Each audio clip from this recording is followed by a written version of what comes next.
আসসালামু আলাইকুম। আমি এখন একটি কবিতা আবৃত্তি করব। কবিতাটির নাম হচ্ছে মায়ের মুখ। এটা আমি লিখেছি 2015 সালে। মা তোমার মুখটি খানি যখনই দেখি আমি, ভুলে যাই আমার সকল দুঃখ। তোমার কথা মনে হলে দেখি আমার মনের চোখে, ওহে মা তোমার মায়ার মুখ।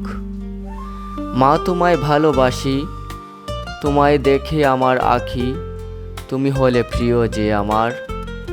তোমায় রেখে বিষ্ণুপুরে গেছি আমি অনেক দূরে, ভুলিনি আমি মাগো স্নেহ তোমার। মন দিয়ে আমি শুনি মা তোমার কথা খানি, মা তোমার মুখের কথা শুনে এ হৃদয়। তোমার মুখে হাসি দেখতে প্রস্তুত আছি কষ্ট পেতে, তোমার মুখে দেখব হাসি কষ্ট নয়। প্রিয় মা নেই যাহার, মনে কত কষ্ট তাহার, আশা তার দেখবে মায়ের মুখ।